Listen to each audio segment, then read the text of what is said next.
Hello students, I am doctor Manju Bala Yadav, associate professor in chemistry, government college Kota. आज हम electronic spectrum के बारे में पढ़ेंगे।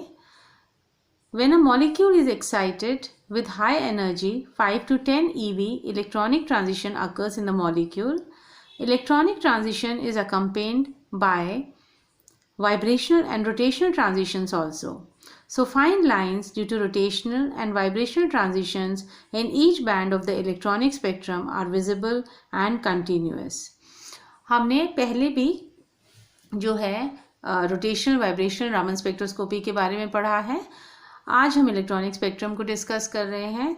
तो हम कह रहे हैं कि जब मॉलिक्यूल को 5 to 10 इलेक्ट्रॉन वोल्ट्स अगर एनर्जी मिलती है तो उसमें इलेक्ट्रॉनिक ट्रांजिशंस जो हैं वो पॉसिबल हो जाते हैं। और क्योंकि ये ज़्यादा अमाउंट ऑफ एनर्जी हम मॉलिक्यूल को इसमें मिल रही है तो साथ में वाइब्रेशनल और जो रोटेशनल स्पेक्ट्रम है वो भी हमको मिलता है। इसलिए इलेक्ट्रॉनिक स्पेक्ट्रम में हमको एक बैंड, कॉम्प्लेक्स बैंड मिलता है जिसमें कि fine lines due to rotational and vibrational transitions जो हैं वो होती हैं और ये जो है कंटिन्यूअस इसमें सिस्टम होता है। अब हमने पहले भी बॉर्न ओपेनहाइमर अप्रॉक्सीमेशन के बारे में पढ़ा था कि जो टोटल एनर्जी मॉलिक्यूल की होती है वो electronic plus vibrational plus rotational plus translational होती है। पर ट्रांसलेशनल मोशन जो है वो क्वांटाइज नहीं है ना, इसलिए हम उसको नेग्लेक्ट कर देते हैं और हम जो टोटल एनर्जी है उसको केवल electronic plus vibrational plus rotational मानते हैं। अब अगर हमारे पास जो है एनर्जी डिफरेंस, अगर हम डिफरेंट एनर्जी लेवल्स में हम देख रहे हैं तो daily electronic plus daily vibration plus daily rotation के बराबर हो जाएगा। और अगर हम ये एनर्जी की जगह जो है वेव नंबर यूज़ करते हैं तो एनर्जी को डेल ई को हम अगर लैम्डा से डिवाइड कर देते हैं तो हमको जो है वेव नंबर में इसकी वैल्यू मिल जाती है।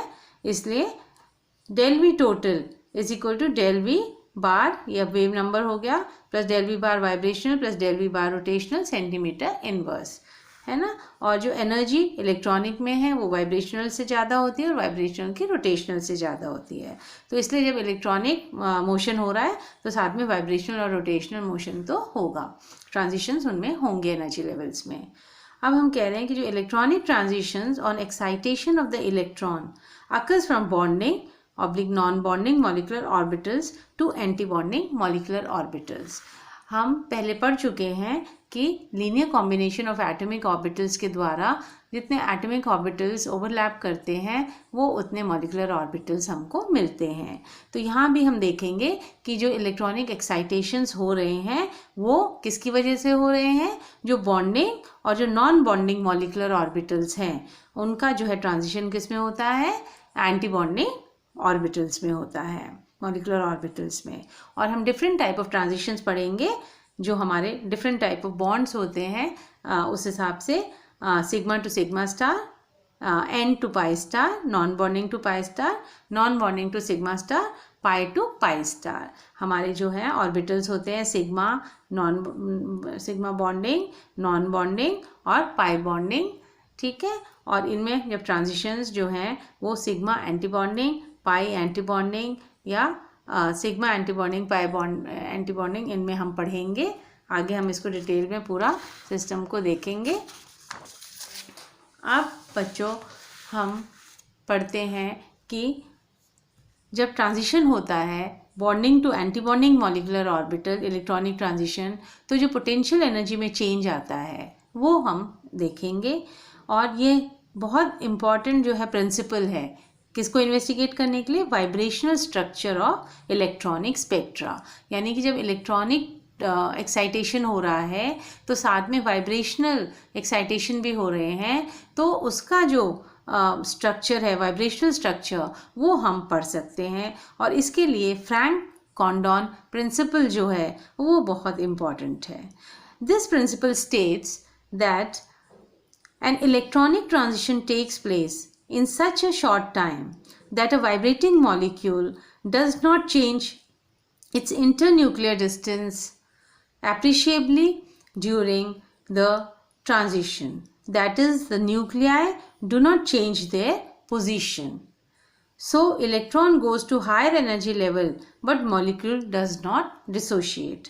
ठीक है, तो हम कह रहे हैं कि फ्रैंक कॉर्डन प्रिंसिपल जो है वो कहता है कि इलेक्ट्रॉनिक ट्रांजिशन जब भी होता है from low energy level to higher energy level, वो इतना फास्ट प्रोसेस है कि उस टाइम में वाइब्रेटिंग मॉलिक्यूल जो है उसके इंटरन्यूक्लियर डिस्टेंस में कोई चेंज नहीं आता, बहुत कम चेंज आता है, अप्रिशिएबल चेंज नहीं आता है ना, जब ट्रांजिशन हो रहा है। इसका मतलब न्यूक्लियाई जो है वो चेंज अपनी पोजीशन नहीं कर रही हैं।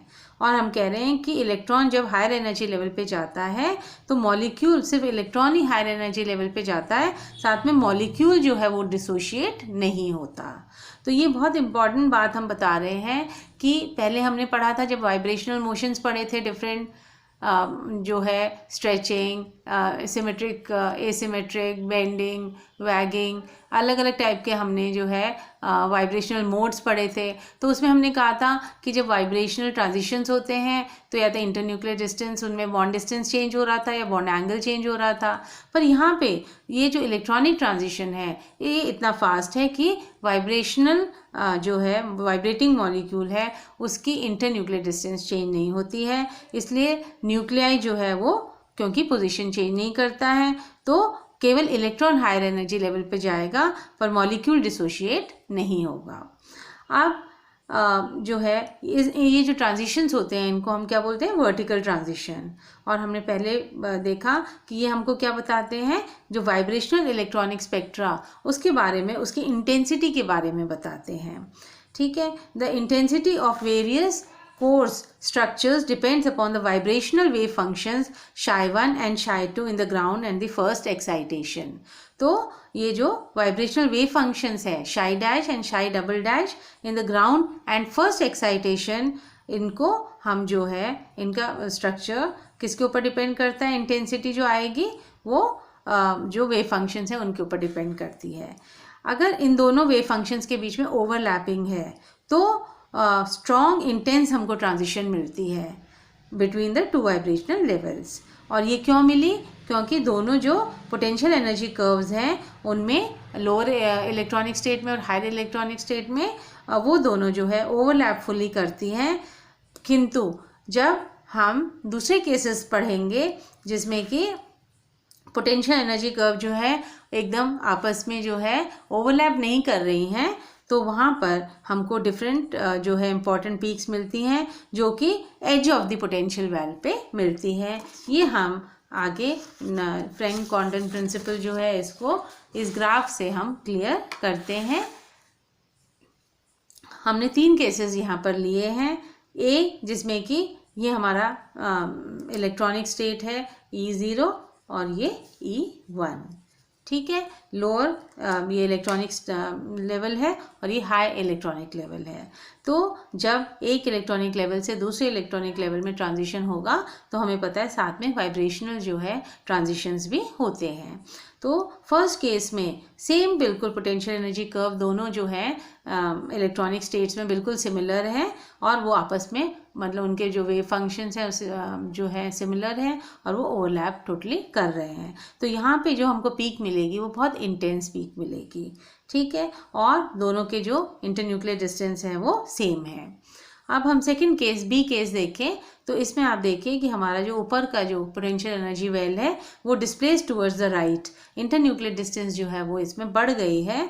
यहाँ पर जो वाइब्रेशनल क्वांटम नंबर था वो 0 था और ट्रांजिशन हो रहा है V0 से V2।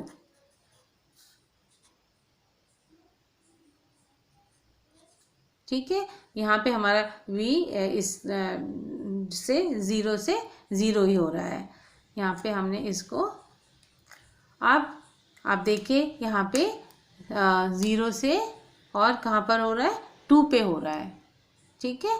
ये सेकेंड जो आपका हायर इलेक्ट्रॉनिक स्टेट में जो सेकेंड वाइब्रेशनल लेवल है वहाँ पर ये जो है हमारा ट्रांजिशन हो रहा है। तो यहाँ पर जो है अब फुली ओवरलैपिंग जो है नहीं है, इसलिए हमको जो पीक मिलेगी वो इससे इसकी कंपैरिजन में लेस इंटेंस मिलेगी और इसमें जो इंटरन्यूक्लियर डिस्टेंस है वो भी लिटिल ग्रेटर हो गया। अब हम थर्ड केस पढ़ें जिसमें कि आप देख रहे हैं कि 0 जो वाइब्रेशनल लेवल था उससे ट्रांजिशन 4th वाइब्रेशनल लेवल पे हो रहा है। यहाँ पे V इज इक्वल टू 0 है और यहाँ पे V इज इक्वल टू 4 है ना। ये कोई भी इसको जो है V डैश मान लो। अब यहाँ पर आप देख रहे हैं कि 0 to 4 वाइब्रेशनल लेवल में जो है वो ट्रांजिशन हो रहा है लोअर इलेक्ट्रॉनिक और हायर इलेक्ट्रॉनिक स्टेट में जब ट्रांजिशन हो रहा है तो यहाँ पर ये इनके वेव फंक्शन बिल्कुल ओवरलैप नहीं कर रहे हैं। तो यहाँ पे जो पीक्स मिलेगी वो हमको एजेस पे मिलेगी और वो जो है कैसी मिलेगी, बहुत लाइट इंटेंसिटी की मिलेगी। और यहाँ पर जो अपर इलेक्ट्रॉनिक स्टेट है उसमें जो डिस्टेंस होगा वो क्या हो जाएगा, बढ़ जाएगा। इंटरन्यूक्लियर डिस्टेंस जो है वो बढ़ जाएगा। तो इस प्रकार से हम इन तीनों केसेस को डिस्कस कर सकते हैं फ्रैंक कॉन्डन प्रिंसिपल के। फर्स्ट केस जिसमें इंटरन्यूक्लियर डिस्टेंस चेंज नहीं हुआ, सेकेंड जिसमें थोड़ा हुआ, और सी वाले में इंटरन्यूक्लियर डिस्टेंस ज़्यादा चेंज हुआ है। और जो इंटेंस पीक मिलेगी वो आपको फर्स्ट केस में मिलेगी। अब हम कह रहे हैं कि दीज वाइब्रेशनल को structures in a given transition appears as shoulders और बम्प्स। ये जो सेकेंड और थर्ड केस है इसमें आपको जो है ये बम्प्स या शोल्डर्स के रूप में हमको पीक्स मिलती है। तो यहाँ पे जब 0 to 0 का केस है तो मोस्ट इंटेंस पीक आपको इस प्रकार से मिल रही है। 0 to 1 जो इससे कम इंटेंस है वो हमको शोल्डर्स के रूप में मिल रही है। ठीक है, तो 0 to 2 जो है वो सबसे लो इंटेंसिटी की है, 0 to 1 जो है मॉडरेटली हाई इंटेंसिटी की है, और 0 to 0 जो है वो मोस्ट इंटेंस है। The difference in the intensities of wave 0 to 2, 0 to 1 and 0 to 0 is because of different magnitude of vibrational wave functions. जो vibrational wave functions हैं उन वो जो हैं different magnitudes हैं उनके, जिसकी वजह से जो है हमको इंटेंसिटी में डिफरेंस मिल रहा है। तो बच्चों हमने देखा कि फ्रैंक कॉन्डन प्रिंसिपल जो है वो हमको किस तरह से एक्सप्लेन करता है कि जब एक इलेक्ट्रॉनिक लेवल से दूसरे इलेक्ट्रॉनिक लेवल में ट्रांजिशन हो रहा है तो साथ में जो वाइब्रेशनल स्पेक्ट्रा में ट्रांजिशन जो मिल रहा है, ट्रांजिशंस हो रहे हैं, उनको भी हम जो है बहुत अच्छे से इसमें स्टडी कर सकते हैं। और जो डिफरेंट हमको वाइब्रेशनल पीक्स मिलती है उनकी इंटेंसिटी को भी हम अच्छे से समझ सकते हैं। Thank you.